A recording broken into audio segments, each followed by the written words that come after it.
E aí pessoal, mais uma edição do Formiga na Tela e hoje o assunto é HQs no cinema. Mas não essas grandes produções de 2000 pra cá. A gente vai falar de uma época que a adaptação de quadrinho era vergonhosa, década de 90.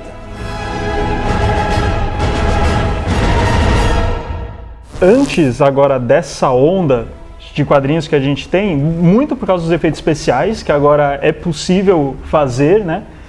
Você tinha... O que fazia sucesso, assim, em termos de filmes com mais ação? Assim, você tinha o Stallone, você tinha o Schwarzenegger, você tinha o Van Damme, em menor escala, mas você tinha o Van Damme. Os filmes de ação, eles chegaram ao ápice na década de 80 e na década de 90 eles começaram a decair. Muito por causa das outras formas de entretenimento que você tinha, né? Então, as locadoras, né, estavam bombando nessa época, então você não precisava mais ir ao cinema para ver um filme. O cinema não era a única opção de entretenimento.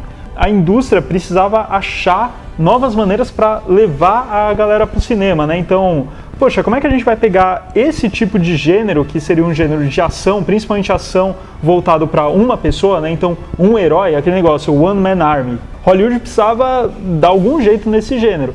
A indústria começou a caçar essas outras inspirações, né? Então, o quadrinho foi uma boa forma, só que aí tinha um problema que eram as licenças, né? Então, por exemplo, a Marvel, Homem-Aranha, X-Men, que são os maiores títulos da Marvel, não eram liberados facilmente. A Marvel só liberou quando ela estava praticamente entrando em falência e daí acabou praticamente leiloando as ações, né? Por isso mesmo que hoje em dia a gente não vê Homem-Aranha nos Vingadores, sabe? Porque está fazendo parte de outro estúdio, né? Uma parte contratual de outro estúdio. Então, o que a indústria começou a fazer? Começou a pegar personagens de quadrinhos, só que personagens que não eram conhecidos. Aliás, era um pouco vergonhoso você colar esse rótulo na sua produção, né? Falar baseado nos quadrinhos tal, né? Então, eu acho que era juntar a fome com a vontade de comer, porque você já pega um público que vem pronto do quadrinho, né? E o leigo vai assistir porque ele acha que ele é um filme de ação original. Sim. Eu acho que tinha muito também uma herança das duas grandes adaptações de quadrinhos dos anos 80, né? Que era o Superman até anterior, assim. E aí o Batman, logo no final dos anos 80, já dá essa cara dos filmes de herói dos anos 90, assim, que eles são sempre mais sérios, mas ainda tem essa coisa meio caricatural, né? Assim. Quando a gente vai analisar os anos 90, que era muito tentativa mesmo, né? Porque hoje em dia a gente olha um filme e fala, poxa, esse aí é do gênero filme de super-herói. Mesmo não sendo super-herói, você tem vários filmes que utilizam a mesma estrutura. Na década de 90 não, era uma loucura, assim, os filmes baseados em quadrinhos, especificamente em quadrinhos de super seres, eles eram muito loucos, cara, você não tinha uma estrutura pra seguir ali. Eu acho que assim, você vê que teve o Batman, acho que 88, 89. 89, aí já tem Dick Tracy, que é quase bem Batman, assim. É aquela coisa que ele é todo meio, a arte lembra do Batman, tudo bem. Ele não é sombrio que nem o Batman, mas ele é cartunesco tanto que nem que nem o Tim Burton. Ele tem bem a cara do Tim Burton e tal. É tipo um proto Sin City, né? É verdade. Ele é bem um proto, tem as cenas dele correndo assim, nos prédios, né?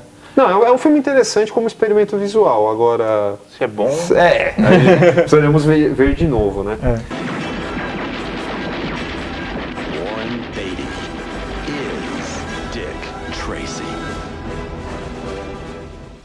Acho que dá pra começar, a década começa assim com Dick Tracy e tal, mas o primeiro grande sucesso é Tartarugas Ninjas, né? O filme, ele é baseado num quadrinho do Kevin Eastman e o Peter Laird. Isso.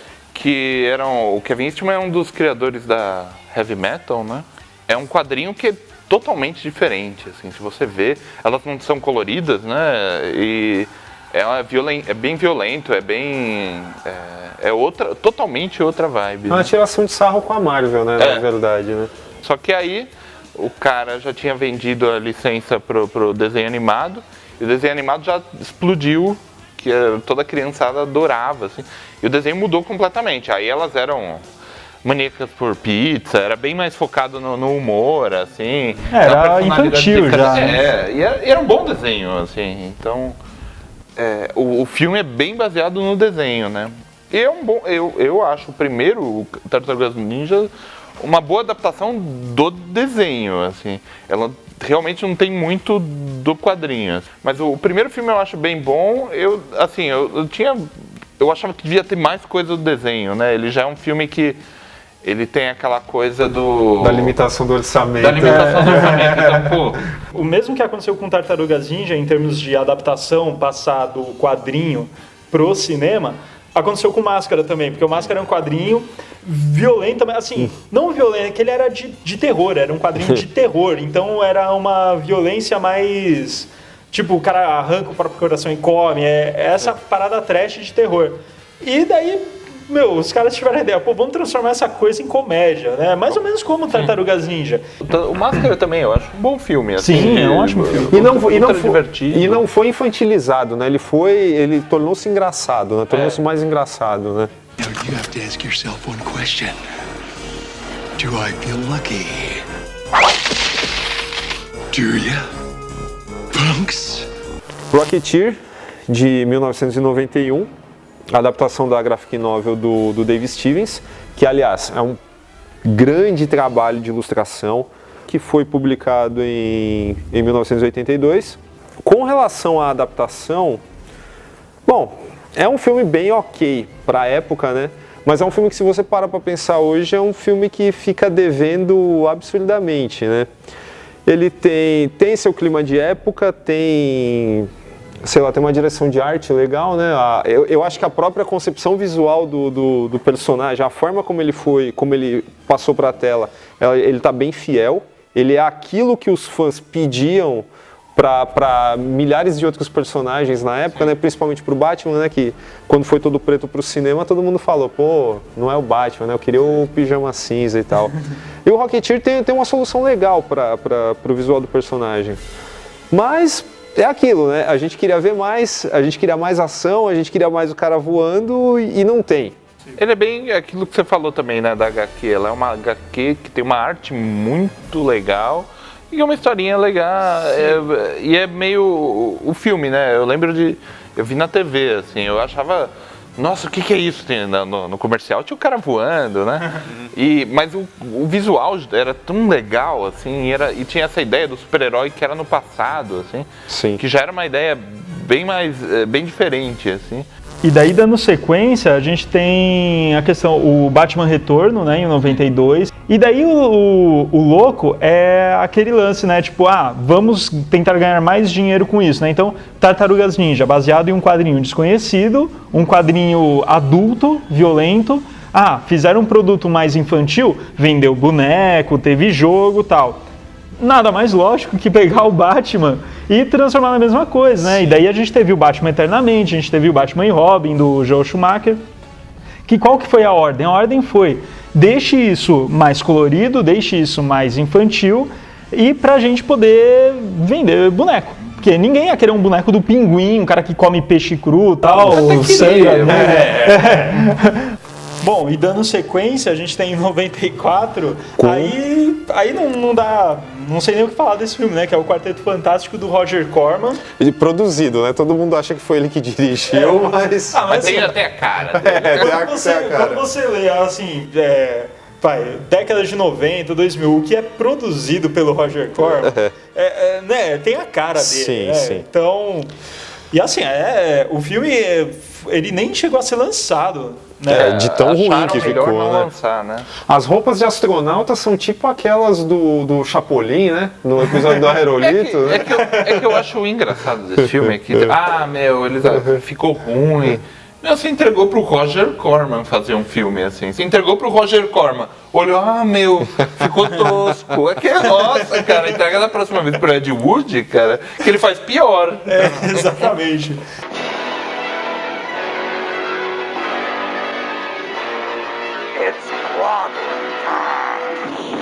Bom, 1994, a gente tem um exemplar que é um pouquinho melhor dentro dessa lógica aí da década de 90, que é o Sombra.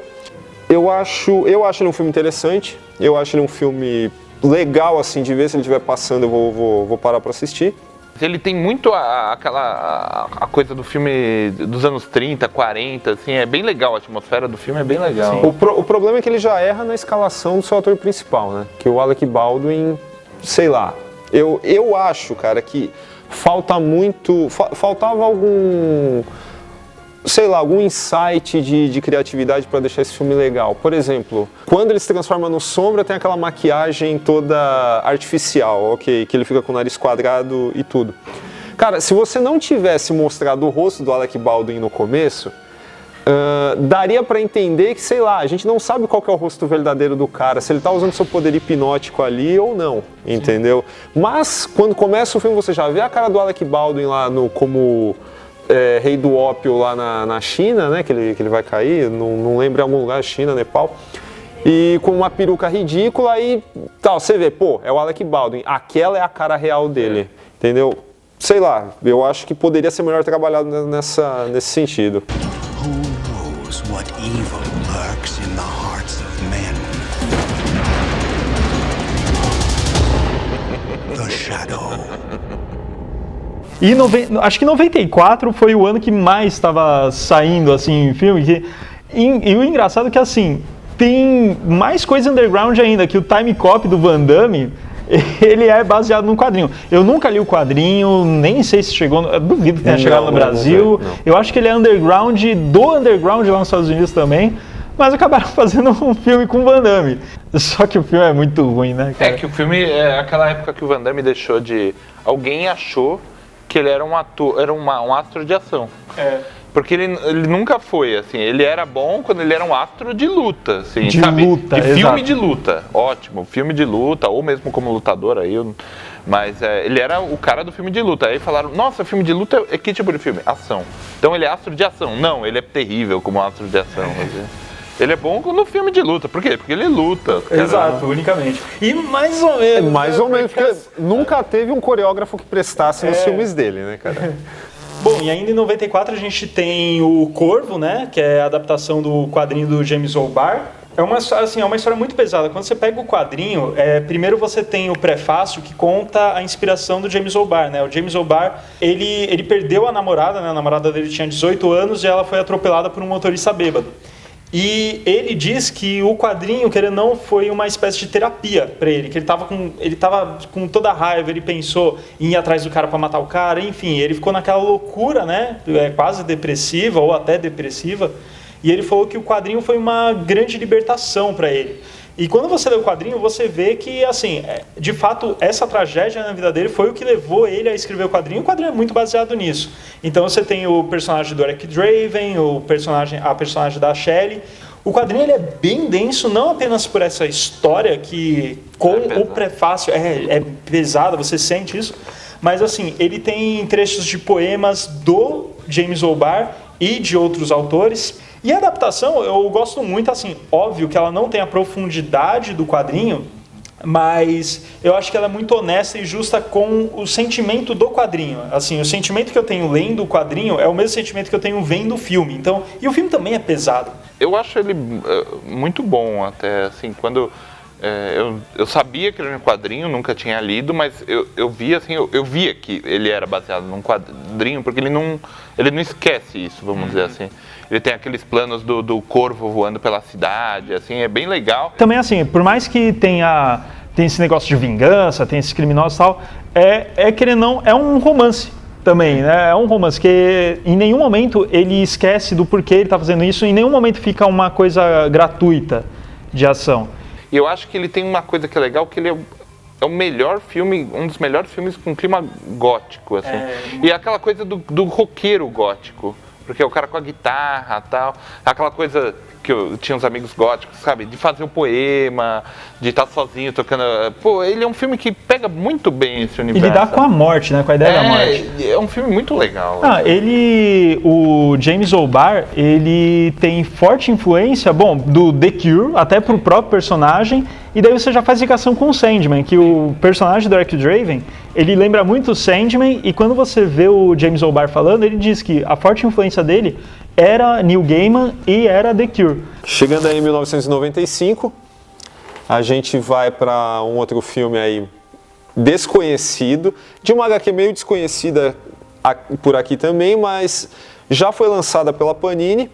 Quem é fã de mangá conhece, que é o Crying Freeman, com o Mark Dacascos, e ele é dirigido pelo Christoph Gans, que tem um filme muito bom, que é o Pacto dos Lobos, só que Crying Freeman já não é tão bom, mas eu acho melhor que o mangá. E o mangá já tinha aparecido por aqui pela Nova Sampa, depois ele foi publicado na íntegra pela Panini. O mangá começa muito bem, ele é super bem desenhado, só que depois ele se perde de um jeito que, sei lá, vira uma putaria sem sentido que não diz mais a que veio.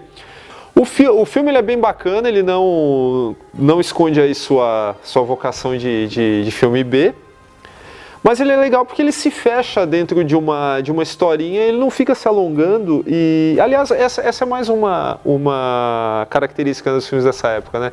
Eles pegam a história do personagem e fecham, né? Eles não vão deixando ganchos para fazer milhares de continuações. When there is crime in society, there is no justice. As a city, we continue to grow. 73 citizen riots. Come and get us! Throw down your weapons and prepare to be judged! Judge this!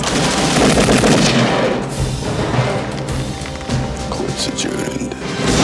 Juiz Dredd é um filme que não dá pra não falar porque ele coloca um cara, tudo bem, ele já tava em queda, o Stallone, assim, mas era um cara que, pô, quando eu era moleque, eu via qualquer filme com o Stallone, assim. O personagem, assim, nossa, baseado em quadrinho, com o Stallone, parece o melhor filme que eu vou ver na minha vida, cara. Não, e um personagem famoso, pelo menos pra quem lia quadrinhos na época, viu aquele personagem e falou, nossa, é o Juiz Dredd. Sim. Não, e assim, querendo ou não, o conceito do uniforme, da moto, é bem fiel. E assim, pra quem lia o quadrinho, né, ele, poxa, legal, é isso que eu quero. E pra quem não lia, juntava o herói de ação da década de 80, mas aquela coisa de quadrinho colorida... parecia demais. Parecia demais. Você tem uma direção de arte bacana pra caramba. Sim. E tem um cara com queixo que encaixa legal no capacete, né? O problema do filme do Juiz Dredd é que, primeiro, que é ruim. Aliás, vamos falar como ele se chamou aqui, né? Chamou-se O Juiz. O Juiz. Sim.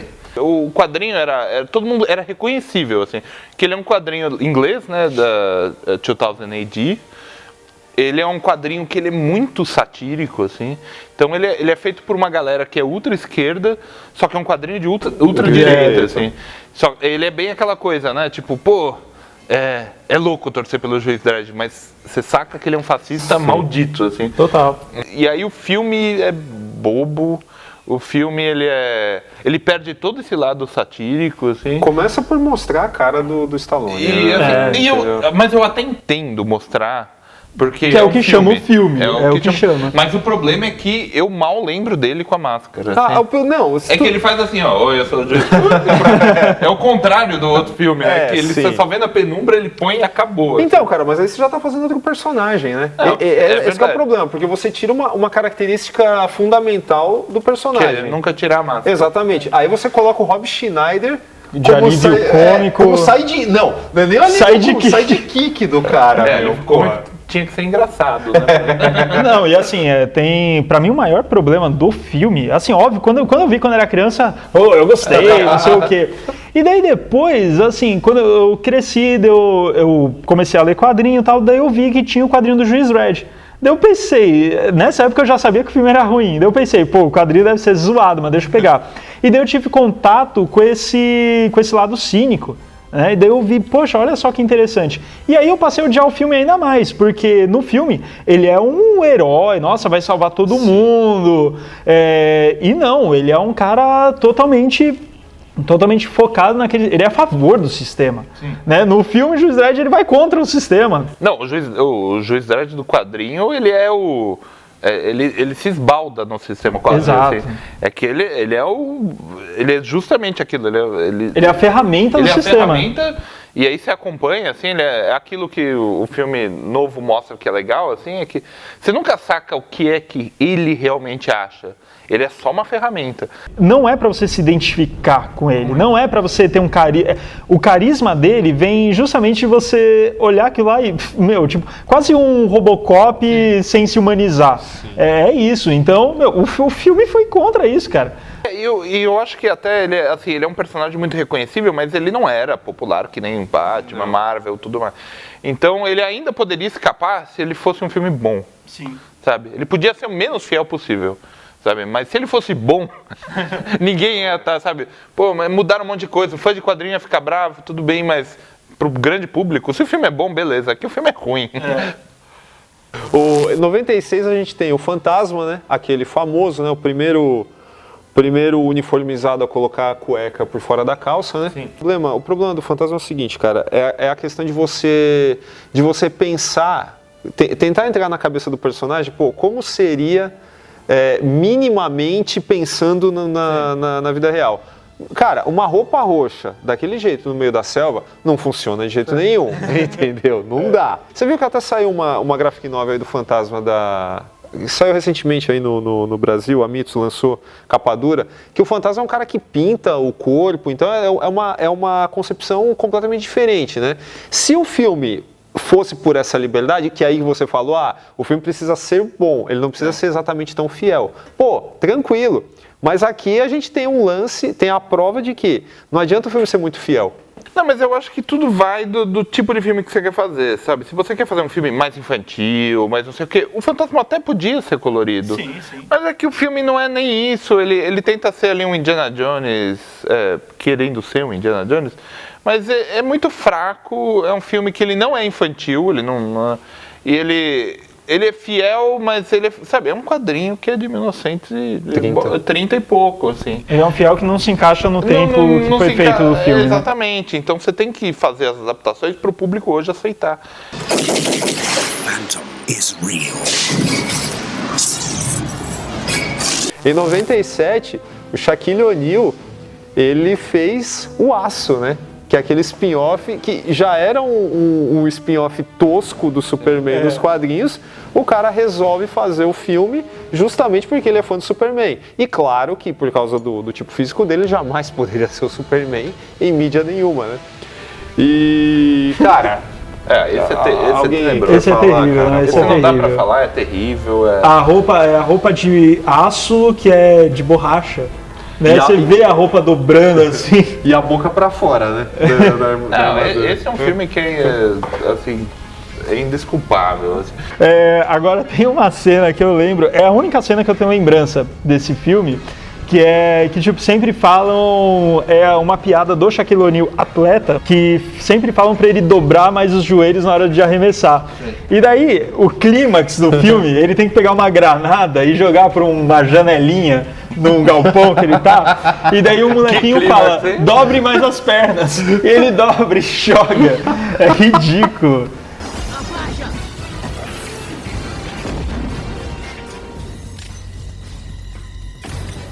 Pega!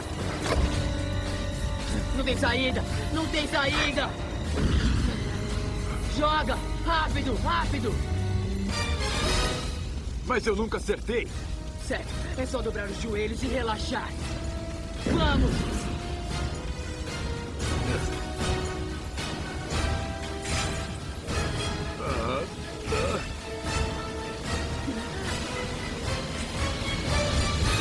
Valeu!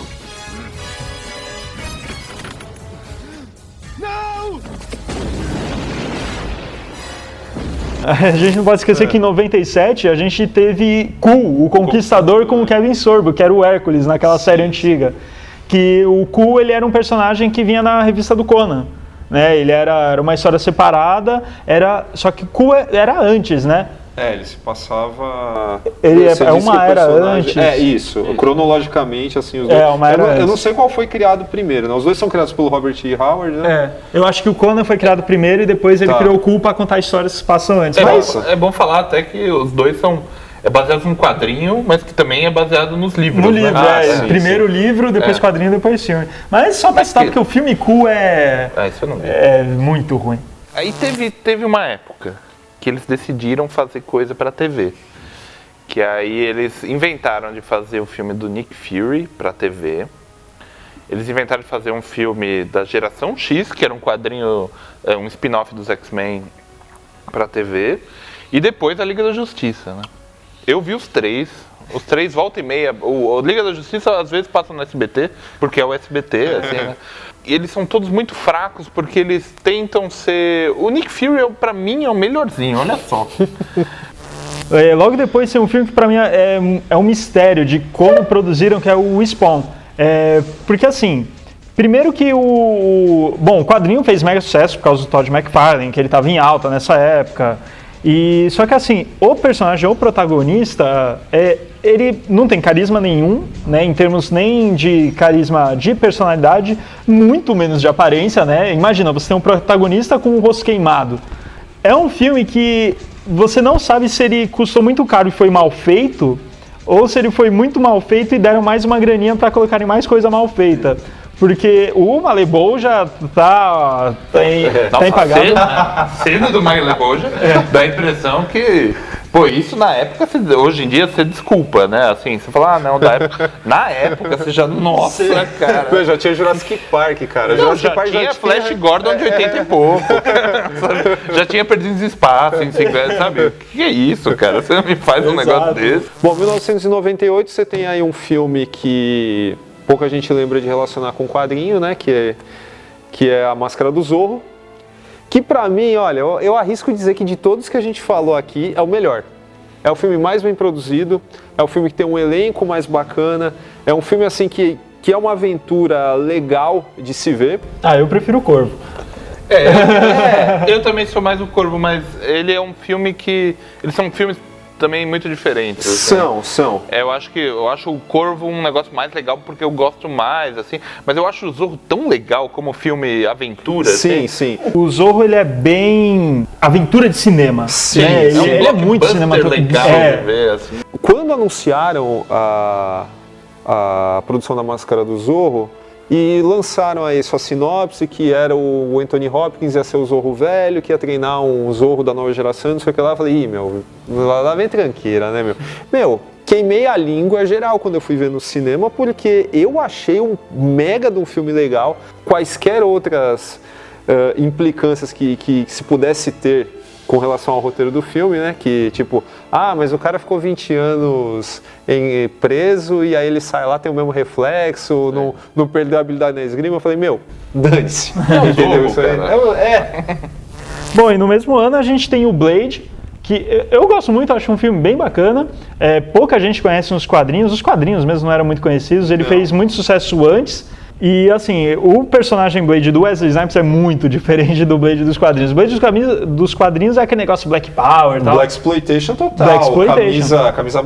Camisa amarela não, mas tinha uns lances, um amarelo com verde, não lembro direito, mas enfim. Mas era totalmente Blaxploitation. E daí, em 98, fizeram esse filme que é uma ação de um caçador de vampiros. Né? Não pode muito disso. Depois os quadrinhos incorporaram. É que Blade nunca ganhou força de novo nos quadrinhos, mas teve um especial dele que ele vai atrás do Papai Noel, que é o próprio Wesley Snipes ali. O desenho, o traço é certinho.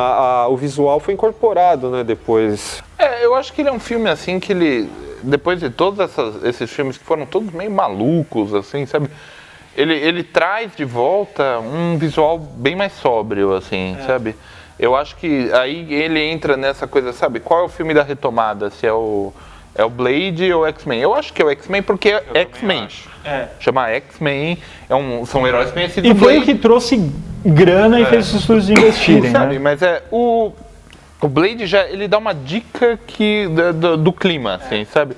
Mas o Blade ele tem meio que o MIB tem também, assim, sabe? Que é adaptação de quadrinhos, você descobria depois, assim, sabe? Ninguém vendia como é uma adaptação. Não, é Blade, o Caçador de Vampiros, é Wesley Snipes. Legal, eu vou ver esse filme ou não, mas não era nada importante e aí não tem peso nenhum, porque não tem fã, nem fã o suficiente para ter peso. Sim. É isso aí, pessoal. Até a próxima quinta-feira. Agradecendo de novo a presença do Gabriel aqui. Obrigado mais uma vez, foi muito legal. É isso aí, valeu.